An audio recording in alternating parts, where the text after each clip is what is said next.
Hello, I'm Dr. Pat Choice from All Pets Animal Hospital in Katy, Texas. Today we want to talk about preventative care for puppies. Our client services team leader, KJ, will be asking questions and then I'll answer them for you.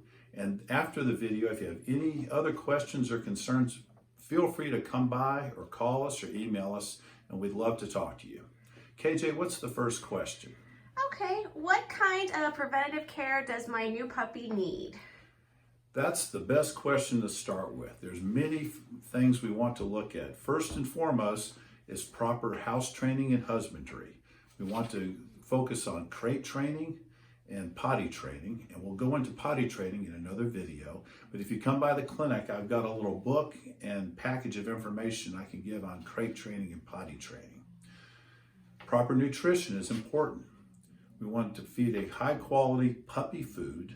There's several on the market and they're all very good.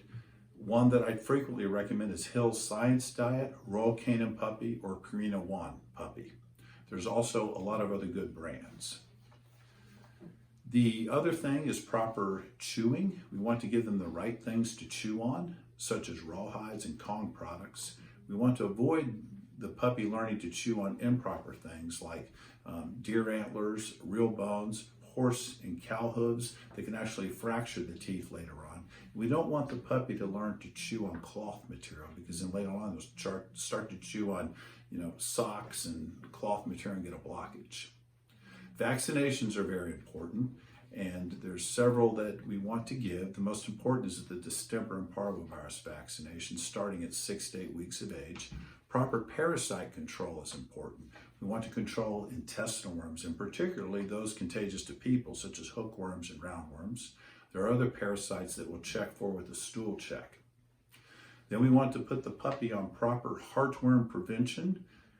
Heartworms is a major problem in the Texas Gulf Coast and many parts of the United States. It is a disease spread by mosquitoes. It's a devastating disease that damages the pulmonary arteries, and it's just heartbreaking when a dog gets heartworm disease. So we want to start prevention from day one, and in the Texas Gulf Coast, keep the puppy on heartworm preventative year-round. There's also an injection that we can give that lasts for 6 or 12 months that's very safe and effective too if people have trouble remembering to give the preventative every month. Flea and tick prevention is very important. Many people say, well, I don't have fleas, so I don't need flea prevention. However, all it takes is 1 or 2 fleas to hop on your pet, and then when 8 weeks pass, you'll have a massive flea infestation in your house and home and in your yard.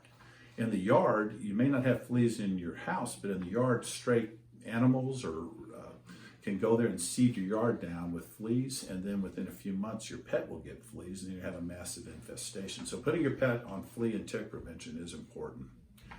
KJ, what's the next question? When should my puppy start vaccines, and what will the booster schedule be like? Puppies should start their first shots with distemper, hepatitis, parainfluenza, and parvovirus. It was called the DA2P or DHP parvovirus vaccine at 6 to 8 weeks of age, and then have it boosted every 2 to 3 weeks for a total of 4 sets of DA2P parvo vaccinations. The oral bordetella or quote-unquote kennel cough vaccination should be given around 6 to 8 weeks or as soon as possible thereafter. Rabies vaccination is given as early as 12 weeks of age, is boosted in a year, then every 1 to 3 years depending on the type of rabies vaccine used. There are other vaccines that are called non-core vaccines depending upon the puppy's risk of exposure. One important one in the Katy area is the leptospirosis vaccine. Leptospirosis is a bad bacterial disease spread by rodents and wild animals in their urine, and puppies can pick it up licking on the ground or drinking standing water, and it is also potentially contagious to people. The leptospirosis bacteria damages the liver and kidneys, and it's a very heartbreaking situation when puppies get it, or adult dogs get it. So we want to give the leptospirosis vaccine depending on the risk of exposure, which with most dogs in the Katy area is very high. Lyme disease vaccination is to protect against a tick-borne bacterial disease called Lyme disease. Many of you may have heard of that.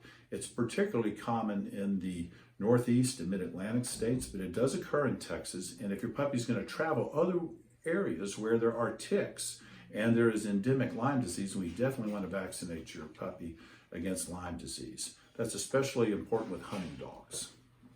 KJ, what's the next question? Can my puppy go outside or be around other dogs before vaccines are finished? Thank you for asking that. That is a critical point. Remember, we talked about distemper and parvoviruses being deadly viruses. This is why, please follow this golden rule. Until your puppy has had 4 sets of distemper parvo vaccination, please, please, please keep that puppy in the house and backyard only.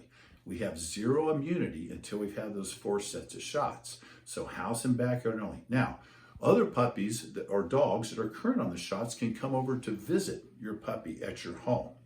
You can also take your puppy to a puppy class, such as Rover Oaks Pet Resort across the street, where all of the dogs are properly immunized and the area is disinfected. This helps socialize your puppy to other people and animals during its period of socialization, which starts at 6 to 8 weeks of age. Okay, great. What happens if I miss a vaccine or my puppy misses a vaccine? No problem. We just start up again. Let's say you get your first shot at 6 to 8 weeks of age, and then you forget and you're coming in at 16 weeks. Then we'll just start the series then and do 3 more shots, 2 to 3 weeks apart. Great. And are there any puppy vaccines that are required by law? The only one required by law is the rabies vaccination. Perfect. On another subject, when should I have my puppy spayed or neutered? Thank you. That's very important. Why spay or neuter? The spaying and neutering is done to prevent, obviously, unwanted reproduction. With male dogs, it will help prevent roaming and aggression behaviors. And also, male dogs are prone to diseases of the prostate and testicles, so neutering will help prevent that. When to neuter a male dog depends on the breed. For your larger breeds like Labrador Retrievers and German Shepherds, I personally think they get better orthopedic development if you wait until a year of age. Traditionally, puppies will be neutered or castrated at as early as 8 weeks of age in the shelter, sometime around 6 months of age in most practices, and like I say with the larger breeds, we'll wait until about a year of age. For female dogs, typically we will spay the dog or remove the ovaries and uterus around 6 months of age. You can do it a little bit earlier. Some shelters do as early as 8 weeks just to be sure that surgery has been done, or you can do it up to a year of age. The reason to spay is to prevent, obviously, unwanted reproduction, heat cycles, which involves bleeding, and that happens every 6 to 12 months and will last for about a few weeks, and then mammary or breast cancer, which is very common in dogs, in fact, more common in dogs than in humans. And then also infection of the uterus or pyometra, which is a common emergency we see here since we provide 24-hour emergency care. We get female dogs come in that have not been spayed and they have an infected uterus. Okay, great. And final question, do you recommend I get my puppy a microchip? Yes, we're going to go over that in another video, but microchipping is very important. It's safe. It doesn't hurt to put it in. It's about the size of a grain of rice, and it provides a permanent identification. If a dog is lost and has a microchip, it has a 50% chance of returning home. If a cat is lost and has a microchip, it has a 30% chance of returning home. If a pet is lost and has no microchip, it has less than a 5% chance of returning to its owner. Okay, great. Well, that's all the questions I had today about preventative care for your puppies. So I guess if you are interested in some of this, call the clinic and make an appointment. Give us a call, 281-392-7387. Thank you.